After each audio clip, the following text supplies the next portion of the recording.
Okay, hold up. We need to talk about Forza Horizon 5 right now.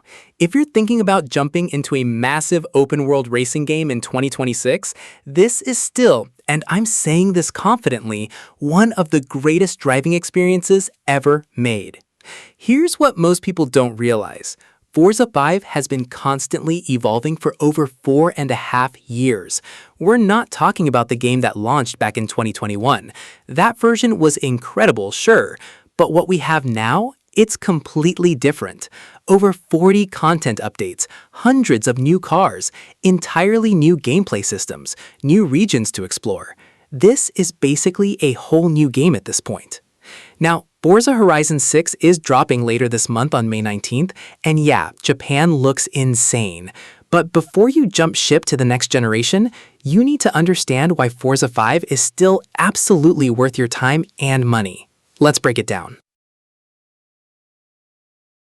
Mexico is beautiful. That's just a fact. When Forza Horizon 5 launched, the world design was immediately recognized as one of the most ambitious open-world maps ever built. We're talking about 50% larger than Forza Horizon 4, which was already massive. The sheer diversity here is what gets people. You start near the coast with beaches and tropical vibes, drive inland and you're hitting jungles. Dense, lush jungle environments where visibility drops and the weather becomes a real factor. Push further and you're in ancient ruins, Mayan temples that actually look like they belong there. Then you've got the desert regions, Tarragansy plains that stretch for miles.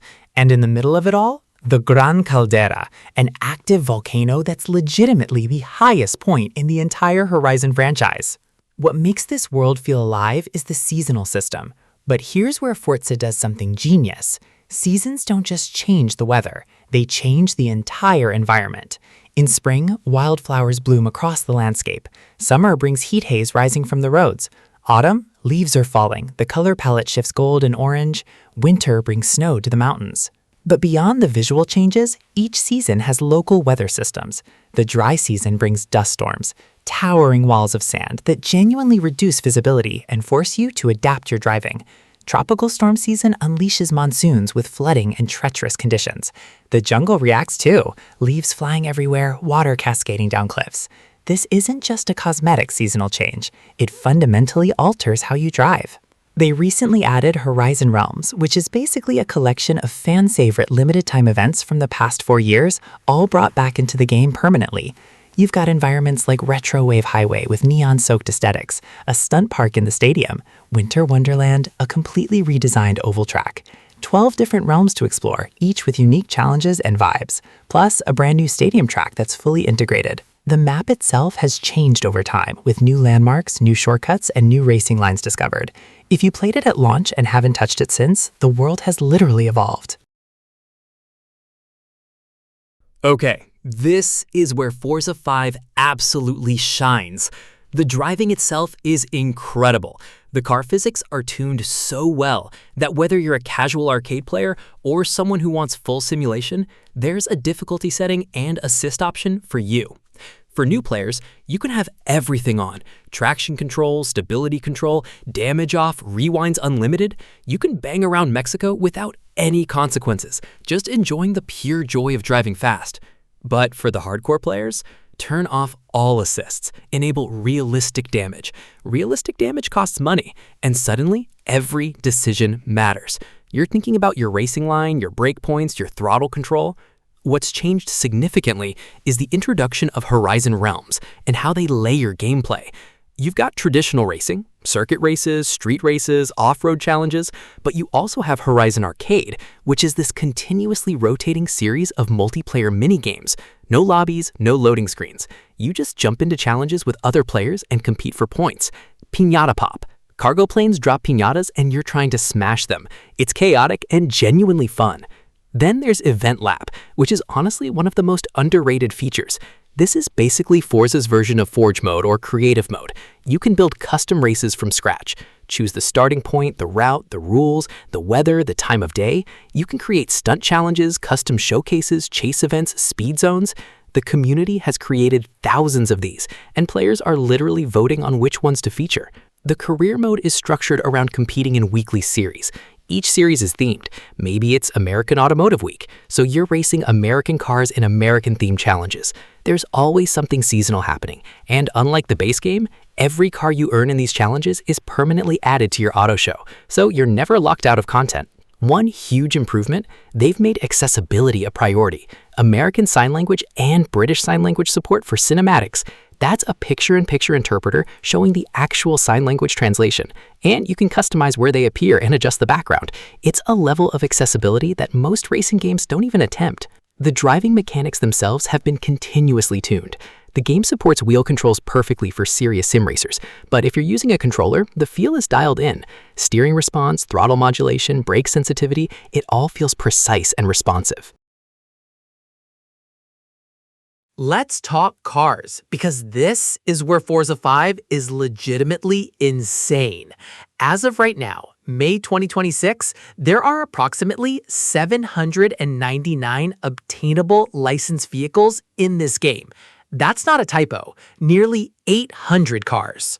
This roster spans everything from 1960s Ferraris to 2024 Lamborghinis. You've got classic Japanese JDM machines, Skylines, Supras, Civics, American muscle cars, Dodge Chargers, Ford Mustangs, Chevrolet Corvettes, modern hypercars like the Koenigsegg Jesko, which can theoretically hit over 300 miles per hour with tuning.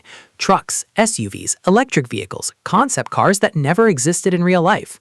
Every single one of these cars can be customized to an insane degree. You can change the engine entirely, swap a V12 into a Miata if you want, change the drivetrain from front wheel to rear wheel to all-wheel drive, install body kits, change suspension, wheels, brakes, paint individual brake calipers, open and close convertible tops, create completely custom liveries with a layer-based editor.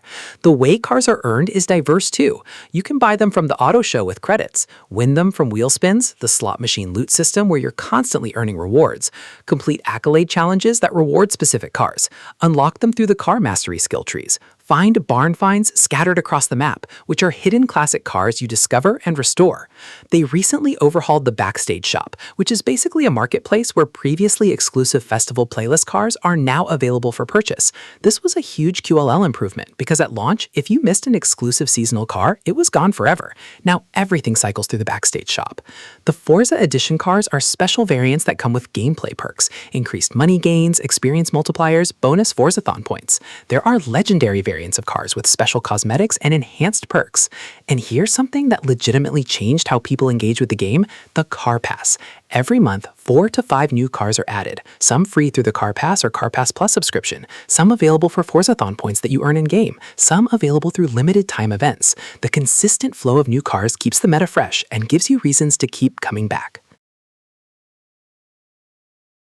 Visually, Forza Horizon 5 is still one of the most impressive-looking racing games ever made. In 2026, with new graphics cards, new consoles, and technical improvements, this game looks absolutely stunning.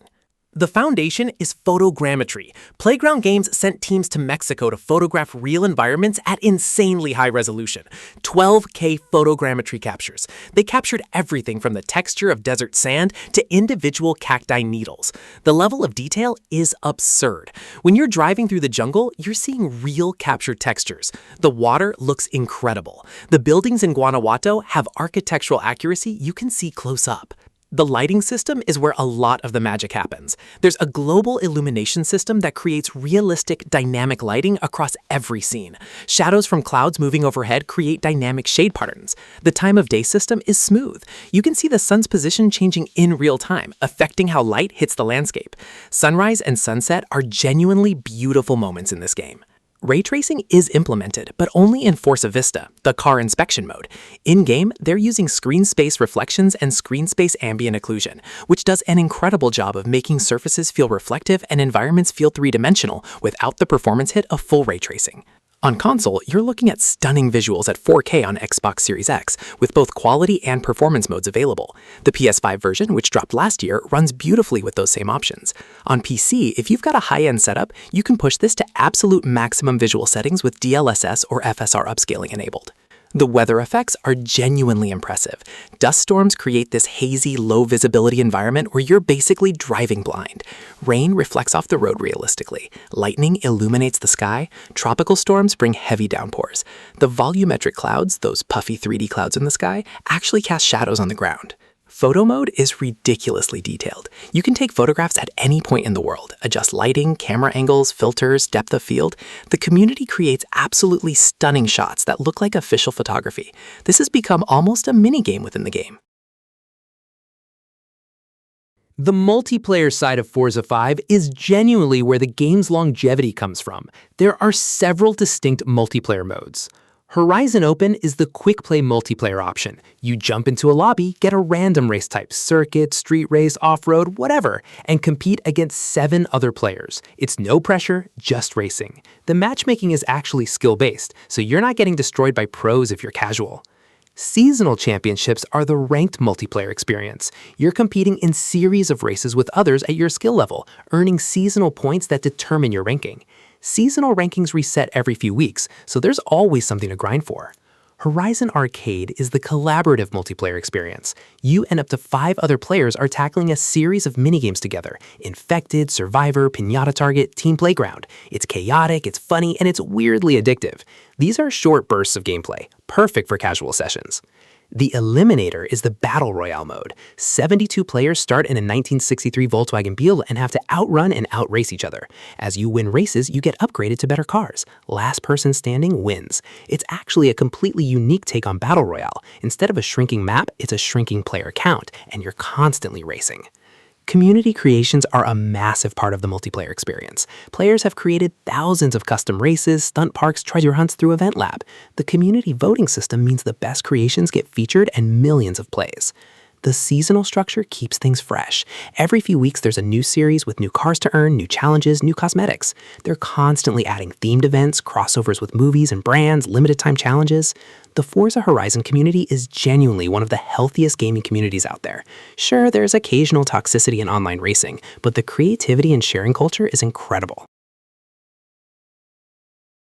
So here's my take. Forza Horizon 5 is not just still worth playing in 2026, it's arguably better now than at launch. Over 4.5 years of updates and improvements have made this the definitive version of the game. Is it perfect? No. There are still some balancing issues in competitive multiplayer. The loot economy was tuned and retuned throughout the years. Some cars are still objectively better than others in certain classes. But fundamentally, this is one of the best driving games ever made. The controls feel incredible. The cars are diverse and special. The world is beautiful and massive. The progression keeps you engaged. Whether you're a casual player who just wants to cruise around Mexico, a competitive racer chasing leaderboards, a creative builder making custom events, or a completionist hunting for every car and accolade, there's something here for you. Forza Horizon 5 in 2026 is stable, content-rich, visually stunning, and genuinely fun to play. That's a recommendation. Thanks for watching. If this helped you figure out whether to jump in, smash that like button and subscribe for more gaming reviews. Drop a comment telling me your favorite car in Forza 5, or what setting you're most excited about in Horizon 6, and I'll catch you in the next one.